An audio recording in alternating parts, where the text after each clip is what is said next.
Bueno, Egunon, buenos días a todos y a todas. Lo primero que querría agradecer es la posibilidad que me ha dado Emun de poder compartir este espacio con vosotros y vosotras con reflexiones que me han obligado a hacer conmigo misma y que me han aportado bastantes como elementos nuevos en los que yo quizás no había pensado en otros momentos y que querría compartir con vosotros y vosotras, ¿no? Quiero agradecer principalmente a Eider y a Blatz, que son las dos personas con las que he estado en contacto y que me han tratado estupendísimamente hasta conseguir llegar aquí. Y con esto, bueno, pues quiero comenzar compartiendo con vosotros y vosotras, ¿no? Cuando hablamos ahora mismo de innovación, nos vemos obligados y obligadas a hacer una reflexión. Hacer una reflexión porque en este momento compartimos muchos términos, como podrían ser los de democracia, libertades, seguridad, que tienen expresiones e interpretaciones bien diferentes en el mundo en el que estamos. El de innovación puede ser algo similar. Es decir, hay innovaciones y forma de entenderlos completamente distintas, completamente diferentes. Y por eso me parecía muy oportuno en la documentación que a mí me envió Emun cuando estaba preparando la sesión, ¿no? Esa definición que hacían de innovación como la posibilidad o el hecho de dar respuestas a los retos y necesidades de nuestra sociedad, ¿no? Yo quiero empezar haciendo un planteamiento general que espero que sirva luego como marco, que podrá ser provocador o polémico en algunos momentos, pero creo que es necesario para poder realizar estos debates en torno a la innovación, ¿no?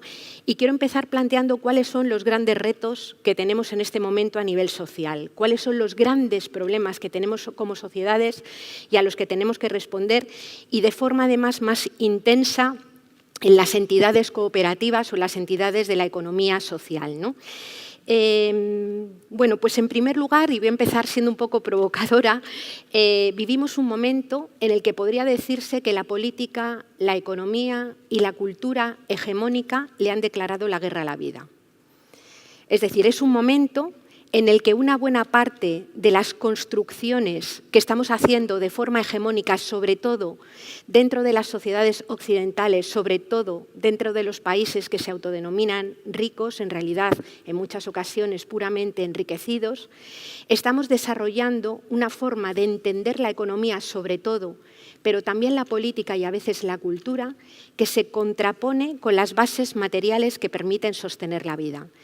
Y me voy a detener unos minutos en poder, de alguna manera, señalar cuáles son esas bases materiales en unas afirmaciones que os van a parecer de perogrullo, pero que están fuera del marco de reflexión económica dominante en el que nos solemos mover y, desde luego, fuera de todos los debates acerca de la innovación que se suelen defender, ¿no? En primer lugar, somos seres radicalmente ecodependientes. Yo creo que a nadie se nos escapa que ninguna de las personas que pasamos aquí podríamos estar vivas en este espacio si no fuera porque extraemos materiales de la corteza terrestre, si no fuera porque de alguna manera comemos alimentos que se producen en procesos naturales, bebemos agua que nadie fabrica ni proceden de la tecnología, sino que son fruto del propio ciclo del agua, o nos iluminamos con la energía que procede solo de la propia corteza terrestre o de la luz del sol. Es decir, no es posible la vida humana al margen de la naturaleza, entre otras cosas porque somos naturaleza. Y nuestra naturaleza tiene una característica esencial, que es la de tener límites. Existen recursos que llamamos no renovables, que son susceptibles de ser usados simplemente hasta que se agotan. Existen recursos que llamamos renovables, que efectivamente regenera la propia naturaleza, pero no a la velocidad que le gustaría al metabolismo económico, sino a la velocidad de los ciclos naturales. Y existen también límites por lo que llamamos sumideros del planeta, es decir, esos procesos de corte biogeoquímico que degradan todos los residuos producidos fruto de la actividad humana y no humana, y que cuando ven superado su propio funcionamiento se acumulan provocando lo que solemos denominar procesos de contaminación, contaminación del agua, del aire o de la atmósfera. Pues bien, en el momento actual y prácticamente desde los años 80, los límites físicos del planeta están superados. Desde los años 80 hemos llegado a un punto en el que la especie humana globalmente viven con más recursos de lo que la naturaleza es capaz de regenerar. Y ese choque entre los límites físicos y los metabolismos humanos es lo que llamamos crisis ecológica. Crisis ecológica que se plasma en, yo voy a destacar 3 elementos esenciales. En primer lugar, una profundísima crisis de energía y materiales. Hoy, según la Agencia Internacional de la Energía, organismo poco sospechoso de ecologismo radical, se alcanzó en el año 2006 lo que se denomina el pico del petróleo, es decir, ese momento en el que por cada barril de petróleo que se extrae en un lugar del mundo no se encuentran reservas para poderlo sustituir. Esto quiere decir que la humanidad globalmente, quiera o no quiera, va a vivir con menos energía. ¿Por qué? Porque el petróleo tiene una característica esencial que es la de tener una alta intensidad energética. Es decir, para generar energía hace falta gastar energía y no hay ninguna fuente, ni la nuclear, ni por supuesto las energías limpias y renovables, que sea capaz de tener ni de acercarse a la intensidad energética del petróleo. Esto nos somete a un reto global brutal, porque podría decirse que vivimos en una sociedad que come petróleo. La media de kilómetros que recorre cualquier alimento antes de llegar a la mesa de una persona del Estado español ahora mismo es de casi 7.000 kilómetros. Si nos centráramos en algo como los garbanzos serían casi 9.000 kilómetros. Porque el modelo de producción industrial de alimentos, tanto en la forma de producir como en dónde se produce y cómo se producen, requiere una enorme cantidad de energía fósil. Pero pensemos, por ejemplo, en el modelo urbano. Yo vivo en Madrid.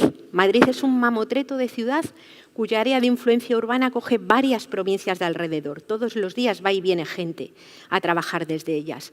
Y en Madrid no se produce nada que sirva para estar vivo, en términos físicos. Todo, absolutamente todo, tiene que venir de fuera. Alimento, agua, ropa, energía. Esa es la realidad del modelo urbano en el momento actual, que desde luego son modelos en donde se vive con muchos más recursos de los que posibilitan los propios territorios. Y esto significa vivir físicamente con cargo a otros lugares. De los casi 7.500 millones de personas que habitamos hoy en el planeta, prácticamente más de la mitad vivimos en ciudades. Por tanto, es un modelo absolutamente insostenible en el plano físico. Decíamos, además, que no solamente es una crisis de energía, sino también de materiales. Y es muy importante tenerlo en cuenta porque el cobre, el litio, el platino, el galio, el indio, todos esos minerales que hoy son esenciales, entre otras cosas, para poder construir placas solares aerogeneradores necesarias para transitar un modelo basado en renovables o para sostener la apetecida y deseada revolución digital o economía digital, dependen de esos minerales cuyos picos de extracción o están próximos a alcanzarse o en algunos de los casos se han alcanzado. Es decir, que en el plano de los recursos materiales tenemos un importante problema. El cambio climático, yo no me voy a detener en ello, pero es una alteración de las reglas del juego que organizan todo lo vivo. Condiciona la agricultura, condiciona la disponibilidad de recursos hídricos. En el Estado español estamos viviendo una sahelización del sur y una mediterranización del norte. En otros lugares los problemas son otros diferentes, pero el cambio climático está en el corazón de cómo van a evolucionar los modelos productivos y la economía ya en el presente y desde luego en un futuro muy cercano, ¿no? Y todo esto va acompañado de una importante pérdida de biodiversidad, que es el seguro de vida para la vida. Lo que nos permite de alguna manera adaptarnos a condiciones cambiantes es que esos compañeros de aventura planetaria, que son otras plantas, otros animales, muchos microorganismos, sigan disponiendo de esa riqueza para poder adaptarnos.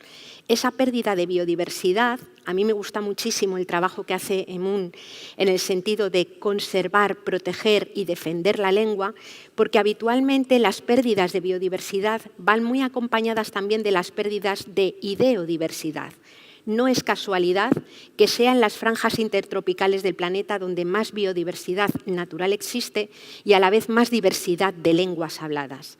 Es como si hubiera una correlación entre la conservación y la defensa de una lengua, que es como canalizamos la experiencia, y también la conservación del mundo natural. Por eso me parece que es un trabajo esencial, ¿no?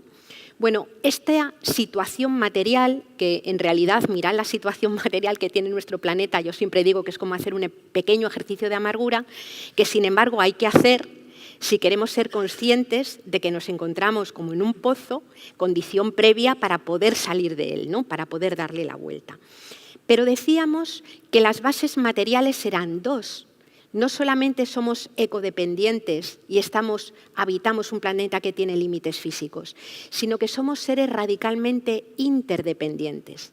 La vida de cada ser humano en solitario es absolutamente imposible.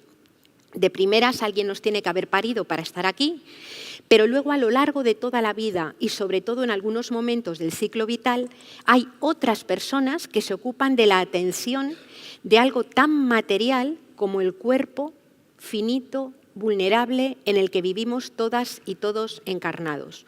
Una criatura no puede sobrevivir a sus primeros años de vida si nadie la cuida, y hablo de temas absolutamente materiales, pero en sociedades en donde afortunadamente la gente llega a muy mayor, como en las nuestras, puede que haya personas que las últimas décadas de su vida no las pueda vivir en condiciones de que esa vida merezca la pena ser vivida, si no hay otras personas también alrededor que dedican una cantidad ingente de tiempo al cuidado de esos cuerpos vulnerables, ¿no?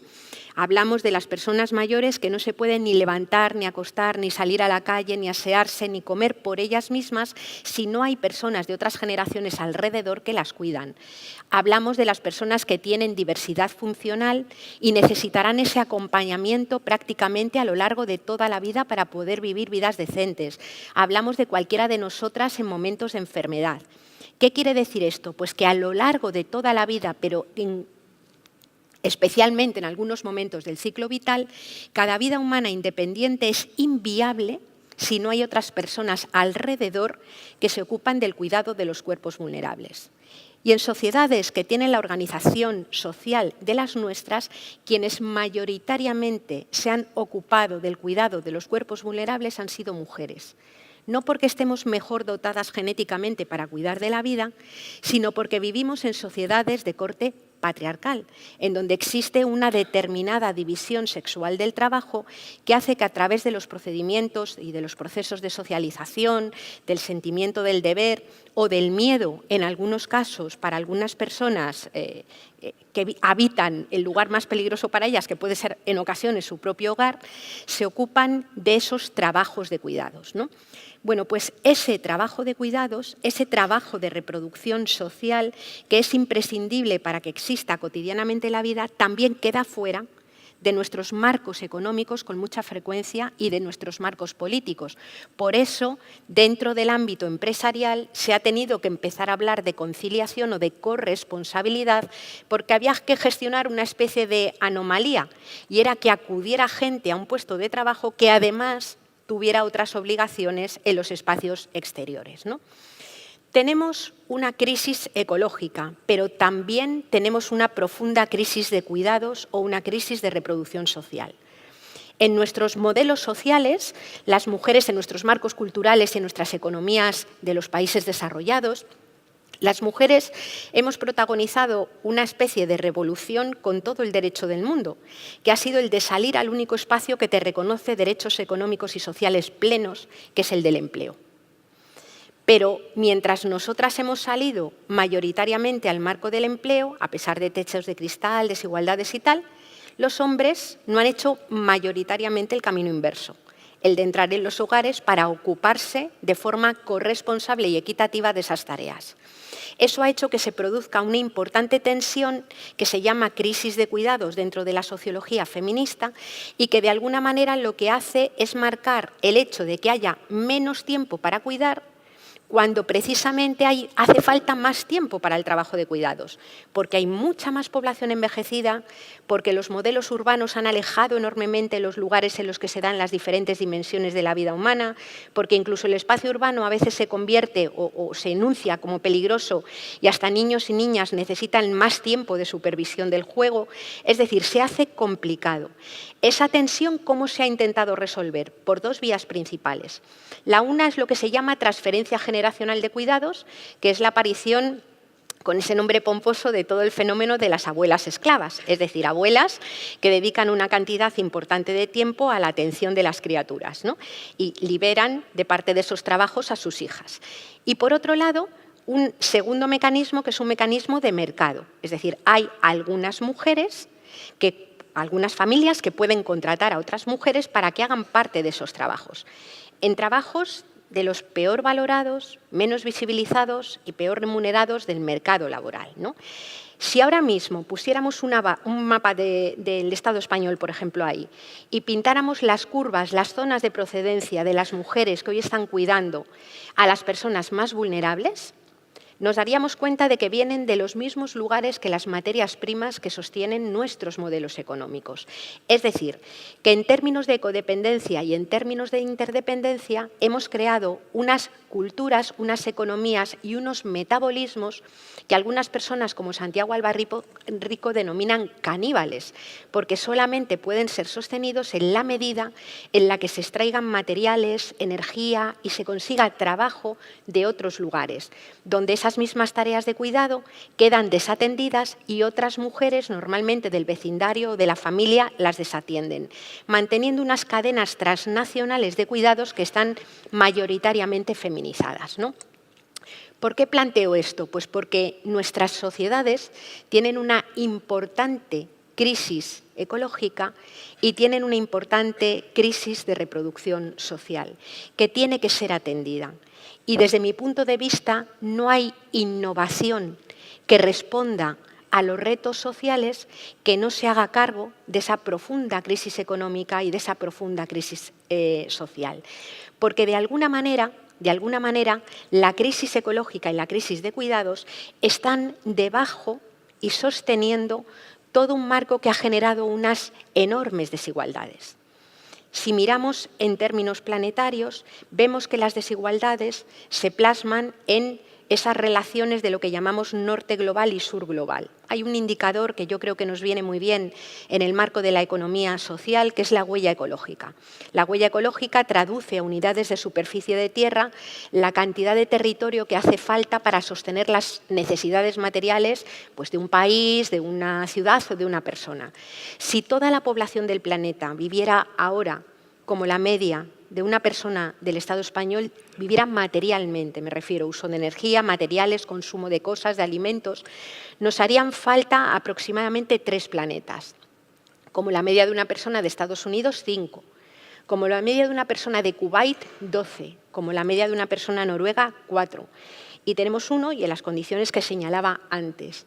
Luego tenemos el importante reto por delante de aprender a satisfacer las necesidades humanas, de generar modelos vitales y de bienestar en los que merezca la pena vivir, reduciendo de una forma drástica la utilización de cantidades de energía, la utilización de minerales o la utilización de cantidad de tierra para producir alimentos. Es decir, ese reto lo tenemos de forma intensa por delante.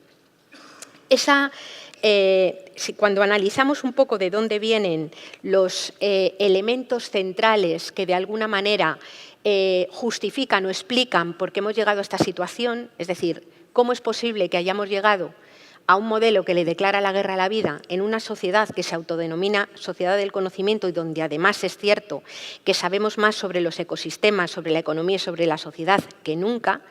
Tenemos que preguntarnos en dónde están algunas de esas rupturas o dónde están algunas de esas tensiones que nos llevan de una forma casi ciega a construir modelos que nos hacen colapsar o que nos hacen confrontar con lo que nos mantiene vivos y vivas, ¿no? Y aquí nos tenemos que preguntar, en primer lugar, o tenemos que remitirnos en primer lugar a una característica esencial que tienen las sociedades occidentales con respecto a otros modelos sociales, ¿no? Y con respecto a otras culturas. Y es que prácticamente somos la única cultura que ha elevado una pared, que ha elevado un muro simbólico infranqueable entre los seres humanos y el resto del mundo vivo, entre los seres humanos y la naturaleza, como si fuéramos capaces de vivir al margen de la misma y concibiendo esa naturaleza como si fuera un gran almacén de recursos o un gran vertedero a disposición de los usos sociales, ¿no? Ahí nos encontramos con una primera tensión que no es nueva, que no viene de hace poco, sino que nos la encontramos ya en las propias raíces clásicas del pensamiento platónico. Por ejemplo, cuando Platón hablaba de que una cosa era el mundo de las cosas, que se pudría, que se corrompía, que era caótico y desordenado, y englobaba dentro de las cosas la naturaleza y los cuerpos, y otra cosa radicalmente era el mundo de las ideas, establecía esa separación, que toma cuerpo político además muy pronto. Acordaos cuando estudiábamos la democracia ateniense. En el mejor momento de la democracia ateniense, en Atenas había unos 34.000 ciudadanos que iban al ágora, debatían y tomaban decisiones sobre la vida en común. Pero en aquel momento en Atenas había también 170.000 esclavos y esclavas, que no eran ciudadanos, que no tomaban decisiones sobre la vida en común, que acudían al campo, al mar, a la tierra, a extraer, a cultivar, a pescar y a fabricar las propias ágoras donde se debatía sobre la vida en común. Y había también no solamente 34.000 ciudadanos y 170.000 esclavos y esclavas, sino unas 34.000 esposas. Esposas que tenían como principal función parir hijos e hijas de los ciudadanos, cuidar los cuerpos de los propios ciudadanos y a los mayores de los ciudadanos. ¿Por qué cuento y traigo a colación esto? Porque el sujeto político, el sujeto de derecho, el sujeto agente, protagonista, que se genera ya en aquel momento, no es una persona conectada con la tierra y conectada con las necesidades de los cuerpos, sino que es una persona desvinculada precisamente de ellos, es una noción de sujeto abstracto que se percibe a sí mismo como autónomo e independiente, no porque lo pueda ser, que eso es una enorme fantasía, sino porque en otros lugares invisibilizados y subordinados hay otros sujetos que se encargan de mantener esas relaciones de codependencia y de interdependencia. Nuestros modelos económicos actuales, los hegemónicos, beben de aquellas miradas y sabemos que se teoriza ese homo economicus que acude cada día a los mercados buscando satisfacer su propio egoísmo y en todas esas interacciones que se producen en los mercados, dice la teoría clásica, se logra, gracias a una mano invisible, esa mano invisible de Adam Smith, se logra el bienestar para todos, ¿no? Pero no existe ese sujeto independiente.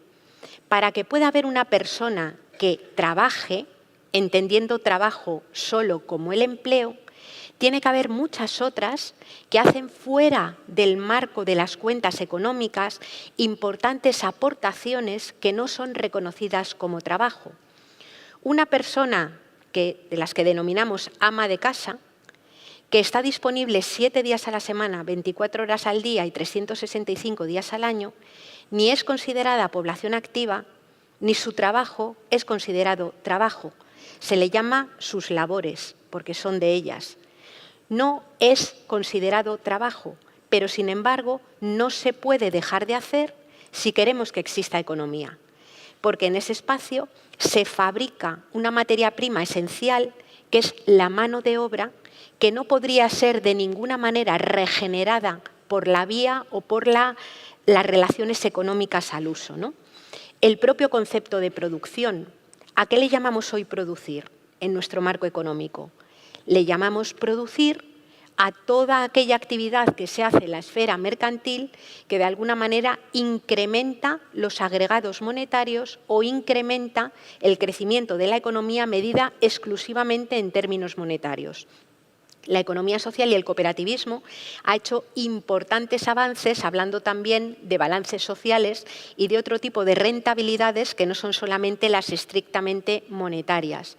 Porque cuando reducimos el concepto de producción solamente a lo monetario, nos empiezan a aparecer importantes problemas que luego no somos capaces de resolver porque ni siquiera los vemos. Cuando reducimos el concepto de valor, el concepto de producción a lo monetario, dejamos de preguntarnos por la naturaleza de la actividad que hace crecer la economía. Y llamamos producción a fabricar bombas de racimo como llamamos producción a cultivar trigo. Y desde el punto de vista de la satisfacción de las necesidades humanas, a nadie se le escapa que ambas producciones son bien diferentes. La una, si se usa, destruye la vida; la otra, si se usa, permite sostenerla. Un elemento central, desde mi punto de vista, para reconsiderar y reflexionar sobre la innovación social es el de pensar o repensar las categorías productivas y económicas, para conseguir pensar la producción como una categoría ligada a la conservación de la vida y no a su destrucción. Puede que haya producciones que en términos de necesidades humanas sean literalmente indeseables.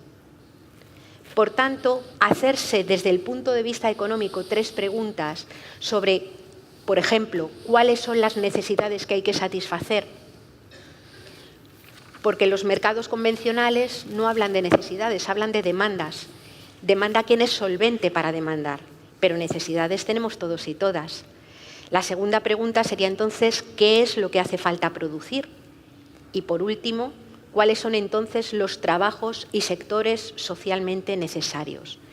Esa pregunta hay que hacerla en el marco de la superación de los límites físicos que comentaba hace un momento. Algunas producciones pugnan por recursos económicos y minerales finitos que son necesarios para otras, imprescindibles para sostener la vida. Y esos debates sociales los tenemos que abrir, ¿no? Desde mi punto de vista, tenemos como problema fundamental, nos hemos ido encontrando con esta situación de reducción del concepto de valor al concepto de precio. Dentro de nuestros marcos económicos convencionales solamente tiene valor aquello que puede ser expresado en términos monetarios. Pero claro, si empezamos a preguntarnos cuánto vale el ciclo del agua, cuánto vale la fotosíntesis, cuánto vale una vejez que merezca la pena ser vivida, nos encontramos que hay muchas cosas que son imprescindibles, muchos procesos imprescindibles para que se sostenga la vida humana, que no pueden ser expresados en términos monetarios, aunque los mercados a veces lo intenten. Los mercados a veces intentan ponerle precio y se defiende que habría que asignarle precio a la belleza de un paisaje, porque si la belleza de un paisaje tuviera precio y cotizara en la bolsa, sería más fácil protegerlo. Pero tenemos múltiples ejemplos, como es el comercio de emisiones o como es algunos valores de la economía ambiental, que nos muestran que no es posible.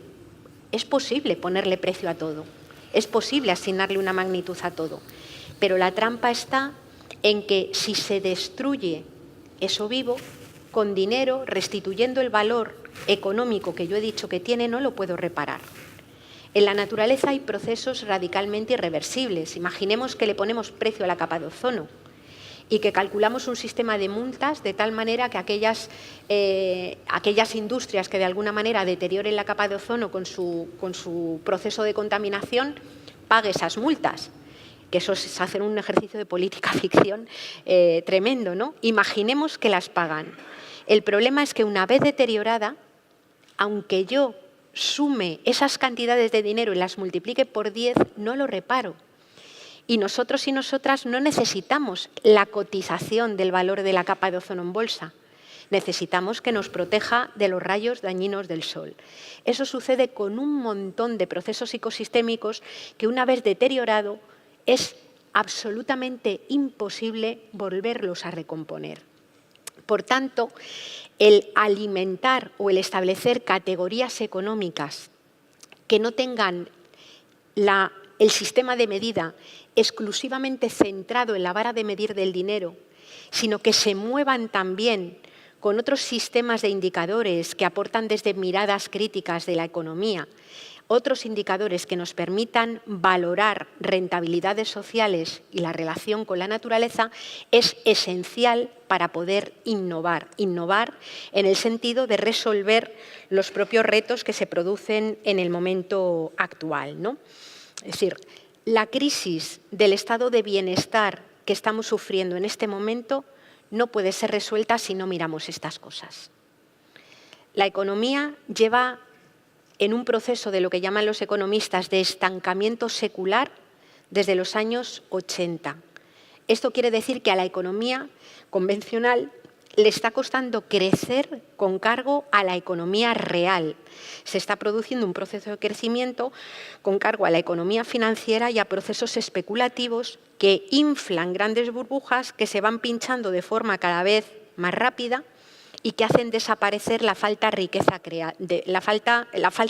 creada. Nos encontramos de alguna manera con que esos procesos de generación y de crecimiento de economía real que permitieron crear el estado de bienestar en las sociedades occidentales están en crisis. Y un reto esencial es pensar creativamente cómo vamos a ser capaces de generar bienestar con un modelo de crecimiento económico que ya no se sostiene. Y que no se sostiene, entre otras cosas, porque toda la bonanza mineral que permitió hacer crecer la economía en esos años que se llamaron los 30 gloriosos, entre el final de la Segunda Guerra Mundial y los años 70 en los que se plasma la crisis, esa bonanza mineral ya no existe. Por tanto, tenemos que pensar en otras formas radicalmente diferentes de organizar la economía, de sostener la vida, y por eso el reto ya no es solamente de innovación tecnológica o de innovación económica, sino, como muy bien se señalaba, de innovación social. Porque lo que está en juego, y me gustaba también mucho en la presentación que a mí me envió Emun, lo que está en juego es, en el fondo, qué valores, cómo interpretamos la idea de solidaridad, cómo interpretamos la idea de equidad, cómo interpretamos lo que es una vida buena en un marco en el que los límites físicos están superados y en un marco en el que las dinámicas de crecimiento económico que solamente se produjeron en una pequeña parte del mundo privilegiado, generando, estados de bienestar, pueda de alguna manera ser extendida y escalada a las mayorías sociales, ¿no? Ahí tenemos importantísimos retos y, desde mi punto de vista, la innovación nos puede permitir pasar de una fantasía, que es la de poder pensar en vivir un mundo o vivir una vida desvinculada de la tierra, desvinculada de las relaciones con otros cuerpos y con otras personas, a una imaginación radicalmente creativa que permita de alguna forma pensar colectivamente cómo sostener esas necesidades, ¿no? En mi opinión, que yo también allí en Madrid estoy bastante vinculada a las entidades de economía social y al mundo cooperativista, me parece que las cooperativas están en un lugar de privilegio para poder afrontar esa reflexión sobre innovación social, sobre otra innovación social que se coloque al servicio de la vida. Y digo que están en muy buenas condiciones porque tienen importantes elementos de democratización económica avanzada, porque suelen ser estructuras que están mucho más territorializadas y, por tanto, son más conscientes de la importancia de lo local y están más asentadas en el territorio. Porque creo que son lugares de privilegio para entender que incluso dentro de la propia lógica económica existen actividades que llamamos productivas, aquellas por las que nos pagan, y otras muchas reproductivas, hablando análogamente a los trabajos que se hacen mayoritariamente dentro de los hogares, que son absolutamente necesarias para poder sostener esos vínculos y esa relación, digamos, económica, ¿no? Por ir concluyendo, tenemos un techo ecológico que no hubiéramos debido de alguna manera superar y está completamente superado. Y un suelo mínimo de necesidades por debajo de las cuales no se puede decir que se puedan sostener vidas que merezcan la pena vivirse. Entre ese suelo de necesidades y ese techo ecológico es donde podemos aspirar a construir vida segura para la humanidad. Y ahí nos vemos en una importante disyuntiva. Cuando algunos sectores sociales utilizan muchos más recursos naturales de los que corresponden a los propios territorios, ese techo ecológico se acorta y, por tanto, lo que sucede es que hay personas que quedan expulsadas a los márgenes o incluso fuera de la propia vida. Por eso Saskia Sassen habla de que hemos pasado de una estructura capitalista de la producción y la explotación del trabajo a una estructura más basada en el extractivismo de los minerales y recursos que quedan, incluso recursos sociales, y de la expulsión. La mal llamada crisis de refugiados nos lo pone con crudeza encima de la mesa. Las personas que han salido, por ejemplo, del territorio de Siria, salen por un conflicto bélico que es complejísimo, que tiene mucho de conflicto religioso, mucho de conflicto geoestratégico, pero que tiene en su corazón la pugna por recursos energéticos que declinan. Pero no solamente eso, sino que el calentamiento global y un modelo de producción de alimentos basado en una generación, en una utilización ingente de agua, ha provocado la desertización de toda la zona rural y ha expulsado de su hábitat a personas de las zonas rurales que llegan a Alepo y a Damasco y desde allí tienen que salir del país. De esta gente solamente una poquita llega a las vallas de Europa. Y ahí se encuentra esas vallas que no les permiten entrar, pero esas vallas que se abren y se cierran todos los días para que siga entrando energía, para que siga entrando materiales, para que sigan entrando todo tipo de recursos, ¿no? Boaventura de Sousa Santos, uno de los politólogos más interesantes vivos que tenemos en el momento actual, le llama a esa situación de forma muy provocadora fascismo territorial, porque dice, si hay lugares que para poder sostener sus estilos de vida viven con muchos más recursos de los que les proporciona el territorio, es porque hay otras personas que se ven expulsadas en ellos directamente de la vida. Es otro reto esencial cuando queremos abordar la innovación desde la perspectiva y el eje de la solidaridad. No es posible desvincular la solidaridad de la posibilidad, o sea, de construir economías que se ajusten a los límites físicos del planeta. Porque no tenemos un problema solo de mala distribución de la renta, sino también de mala distribución de los recursos naturales, de los impactos que generan su deterioro y también de las propias obligaciones que comporta ser especie. Los trabajos de cuidado cotidiano de la vida no son trabajos solo de mujeres. No somos las únicas que tenemos que preocuparnos de sostener cotidianamente la vida. Si nadie puede vivir sin ser cuidado, nadie debe de poder vivir sin contribuir a la lógica del cuidado.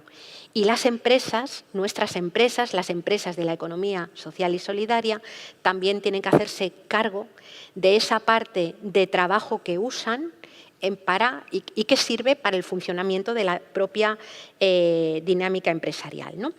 Termino con un pequeño cuentecito que en realidad es un mito que está recogido en el Protágoras y que a mí me parece que refleja de una forma clara algunos de los elementos que a mí me parece que tienen que cruzar el debate de una innovación social que se ponga al servicio de crear una cultura de paz entre las personas y con la tierra, ¿no? Cuenta el Protágoras cómo supuestamente se creó el mundo dentro de la cultura griega, que son mitos fundacionales en realidad bastante parecidos a los de casi todas las culturas, ¿no? Cuenta que Zeus ya tenía creada la tierra y de alguna manera empezó a poblarla pues, con los diferentes seres vivos que se le iban ocurriendo y colocó pues, a toda la biodiversidad, a todos los animales y plantas en la naturaleza. Pero se dio cuenta pronto de que había dejado a todos los animales, en general a todos los animales, los había dejado como muy desprotegidos en el marco de aquella tierra y tenían dificultades para organizarse. Y entonces cogió Epimeteo, que era un dios menor, bastante chapucillas, de hecho era el que estaba casado con Pandora, que había abierto la caja de los truenos y la había liado pardísima, ¿no? Cogió a Epimeteo y le dio como 2 grandes sacos de defensas y le mandó a la tierra a que se las repartiera a los animales. Repartió a las gacelas pues, patas muy fibrosas para que corrieran, repartió a los leones garras y colmillos, les dio a los erizos sus pinchos, a los tiburones les dio sus dientes y una poderosa musculatura para poder nadar, y Epimeteo fue repartiendo hasta que dejó los 2 sacos vacíos y se fue tan contento, sin darse cuenta de que había dejado totalmente desprotegida y desabastecida a una de las especies, la humana. Desde arriba, Zeus, desde el Olimpo, iba mirando lo que iba pasando y decía, madre mía, estos no van a durar aquí nada. Cuando se juntaban entre ellos para tratar de protegerse, se peleaban y se volvían a separar. Cuando de alguna manera se separaban, desabastecidos y desprotegidos como estaban, se los comían los animales. Zeus se dio cuenta de que había fabricado una especie de ser vivo que había llegado al mundo casi crudo y era totalmente sensible y vulnerable al rayo, al hambre, a la bacteria, pero no le quedaba nada que dar. Y entonces esta vez, sin fiarse nada de Epimeteo, cogió a Hermes y le mandó a la tierra con dos cosas, el Aido y la Dique. El Aido, traducido del griego clásico, vendría a ser como la radical conciencia de necesitar de otros y otras. Y la Dique es la justicia. Fueron las dos herramientas que Zeus dio a la especie humana para ser capaz de vivir y para ser capaz de prolongarse. Vivimos tiempos de crucijada, vivimos momentos complicados, pero tenemos Aido, tenemos Dique, tenemos cooperativas, tenemos miradas radicalmente diferentes sobre la economía, tenemos miradas que intentan proteger nuestras lenguas como elementos esenciales de canalización de la experiencia y tenemos un radical conocimiento de cómo estamos afectando a esta naturaleza que nos sostiene. Con todo eso, yo creo que estamos en buenas condiciones para pensar qué es de verdad una innovación social que ponga en el centro la vida. Muchas gracias.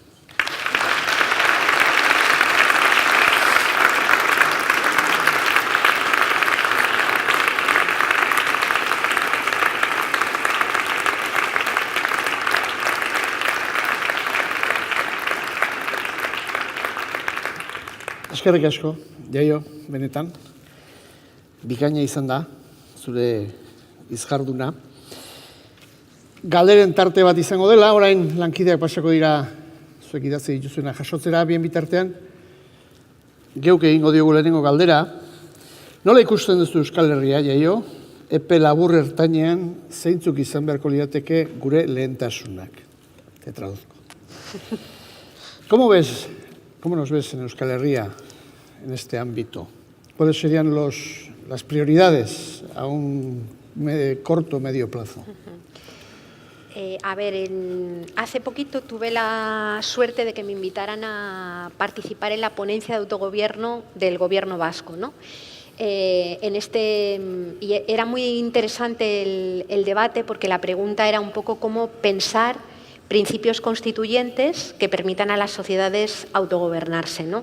Yo, por supuesto, sin pretender y centrada un poco en los temas que yo más controlo, lo que veía es que a nivel material, pues Euskal Herria responde un poco a la misma dinámica de los países que son países ricos, es decir, tiene una altísima huella ecológica, tiene una profundísima dependencia de minerales, de energía y de materias primas que vienen también de países de la periferia. Aquí se hizo un trabajo muy interesante en la Universidad del País Vasco que hablaba, por ejemplo, de la afección del metabolismo económico vasco en el conjunto de la biodiversidad del planeta, ¿no? Es decir, que hay preocupación y materiales importantísimos para poder repensar esa dinámica, ¿no? Y luego yo creo, claro, visto con envidia desde el lugar donde yo vivo, que es Madrid, ¿no? Que hay una sociedad mucho más cohesionada, donde desde luego las dinámicas del cooperativismo, de la economía social están a años luz de las que hay en el lugar en donde yo vivo y donde hay una vertebración social, creo yo, que mucho más importante. Entonces, en ese sentido, creo que se está en un lugar especialmente idóneo para poder repensar estos marcos de relación con la naturaleza y de relación entre las personas, ¿no? Aquí hay experiencias interesantísimas. Yo recuerdo, por ejemplo, en la Diputación de Guipúzcoa, el propio plan de igualdad que se hizo para tratar de, que ahora está en suspenso, ¿no? Pero se hizo y está ese conocimiento generado para tratar de alguna manera de afrontar la cuestión de la crisis de cuidados, creo es del que bebemos todas cuando empezamos a pensar cómo lo podríamos organizar en otros lugares. Es decir, que sí que creo que hay, en términos de innovación social, de esta buena innovación social, hay un germen muy potente como para poder afrontar estos procesos. Bai. Eskerrik asko, Jaio. Beste bat jendartetik jaso deguna, edo menzaletenen gandik. Aipatu duzu, izaki ekodependienteak garela, baina zientzia gaur egun ez da ari justu gizakiaren ezaugarri horren kontra. Has comentado que somos seres ecodependientes. La ciencia no está luchando justamente contra esa cualidad del ser humano. Completamente. No toda la ciencia, pero una parte importante de la ciencia, la hegemónica, sí, ¿no? Digamos que nuestro modelo científico, nos tendríamos que ir también un poco atrás, hay un periodo interesantísimo que es cuando se desvincula, digamos, el pensamiento religioso del pensamiento científico, que es el momento de la modernidad, ¿no? Y en ese momento en el que Descartes, Bacon, Galileo, Newton ponen las bases de lo que es el nacimiento de la nueva ciencia, lo hacen con todas las miradas previas. Newton formula que la naturaleza en realidad es como un gran mecano, como una gran maquinaria, como una gran autómata de la que es preciso descubrir sus cualidades y su funcionamiento precisamente para poder incidir en ella, ¿no? No es casual, por ejemplo, que un pensador como Bacon dijera en aquel momento: la ciencia es poder y la ciencia debe tratar de desentrañar, decía textualmente en sus Principia, arrancar a la naturaleza sus secretos hasta conseguir someterla y estremecerla hasta sus fundamentos, ¿no? Era una forma un poco retórica de hablar, pero yo creo que plasma aquel primer proyecto científico como un proyecto de dominio. Bien es verdad que desde ese mismo momento surgen miradas críticas dentro de la propia modernidad, por cierto, muy anclada en las mujeres modernas que miraban la naturaleza de otra forma completamente diferente. En aquel momento ya las mujeres se elevaron en contra de la vivisección animal, por ejemplo, como método de experimentación, pero esa propuesta de la ciencia que concebía la naturaleza como un autómata ha sido superada por la propia ciencia. Es decir, en el siglo XIX, pues el principio de incertidumbre de Heisenberg, la teoría de la relatividad, nos han mostrado que la naturaleza es algo complejo, que tiene límites y que tiene su propia dinámica de funcionamiento. Es decir, que ahora mismo hay en pugna una ciencia y una aplicación tecnocientífica que está orientada al mandato de ganar cuanto más mejor, y también una ciencia y una tecnología que se coloca al servicio de la vida. Es decir, para mí la ciencia y la tecnología son condición absolutamente necesaria para salir del atolladero en el que estamos. El problema es que no es condición suficiente.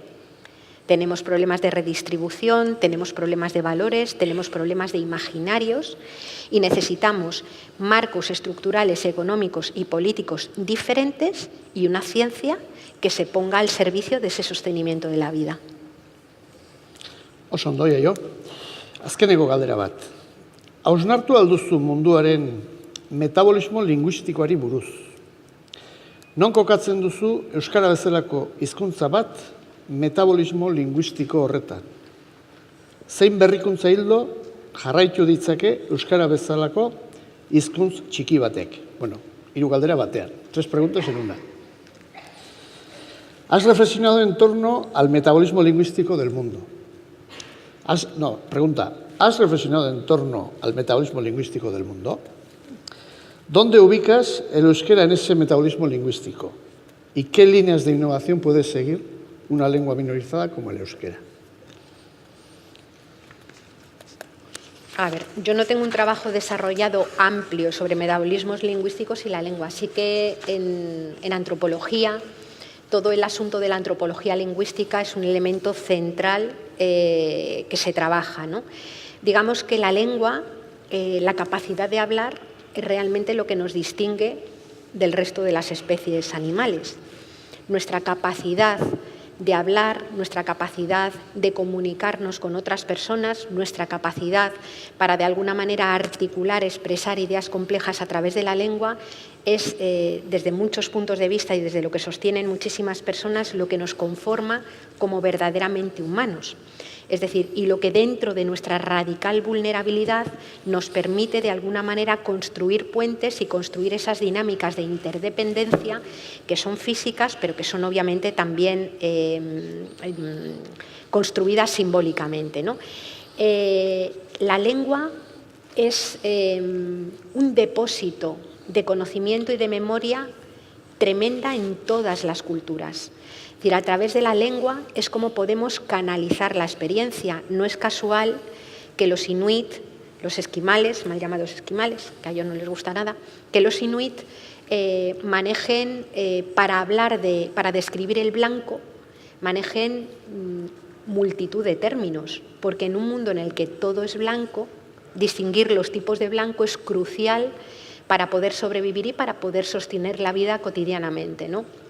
Es decir, que la lengua es un poderosísimo canalizador de la historia y de la experiencia. En ese sentido, me parece, lo decía antes, ¿no? Hay un trabajo de unos antropólogos mexicanos que se llaman Narciso Barrera y Víctor Toledo, un libro maravilloso que se llama La memoria biocultural de la Tierra, que hacían un poco ese trabajo de recopilar dónde son los puntos calientes en donde se conserva biodiversidad y dónde son los puntos en donde se conservan lenguas. Y ellos establecían que hay una correlación evidente entre esa conservación de la lengua, de lenguas habladas, y esa conservación, digamos, de los recursos naturales, no recursos, más bien, sino de la biodiversidad, ¿no? Por tanto, a mí, a nivel humano, a nivel de sociedad, me parece que la defensa de las lenguas y el mantenimiento y la conservación de las lenguas es una importantísima herramienta de resistencia ante los retos que afrontamos. No solamente de resistencia de los pueblos, que lo son, porque es un elemento claro que identifica, aglutina y une a colectividades humanas articuladas en pueblos, sino incluso de resistencias ante la vida. Entonces, y ante la crisis, esta crisis civilizatoria que decíamos, ¿no? Por tanto, la cuestión del metabolismo me parece clave. Yo ya os digo, no he trabajado mucho sobre los temas lingüísticos y, por tanto, me parecería aventurado y osado hablar de líneas de innovación en aspectos que no he trabajado, ¿no? Probablemente no diría más que simplezas. Pero lo que sí que me parece obvio es que una lengua solamente se defiende y se conserva si se habla. Y las lenguas que conviven con lenguas que son hegemónicas están en una situación de importante desigualdad y, por tanto, hay que hacer cosas activas para poder defenderlas, ¿no? A mí me parecía muy oportuno cuando me llegó vuestra invitación el hecho de defender que los entornos de trabajo se desarrollen en las lenguas que pertenecen al lugar en el que se está, me parece que es clave, igual que la escuela es otro espacio clave para poder hablar. Yo tengo una hija de 24 años que es madrileña, como yo, pero se vino a estudiar aquí. Ella estudió toda la carrera, la hizo, y el máster lo hizo en la UPV en Bilbo. Y claro, para ella, el momento de... Ella, me acuerdo cuando llegaba a Madrid y le contaba a sus amigos, a mí me encantaba escucharle cuando tenía 17 años, escucharle defender con lo que había aprendido de sus compañeros y compañeras aquí, lo que era defender una lengua. Ella obviamente estudiaba en la línea de castellano, porque igual que tú, por ejemplo, vas a Cataluña y más o menos te puedes apañar haciendo un esfuerzo por aprender, aquí tiene lo suyo hasta que te puedes hacer con la lengua, ¿no? Pero en mi experiencia personal me gustó mucho el ver en su proceso de aprendizaje y de madurez cómo, lejos de Madrid, aprendió lo importante que era la lengua, ¿no? Un poco eso. Eskerrik asko jaio, eta txalo batekin agurtuko dugu oraingoz.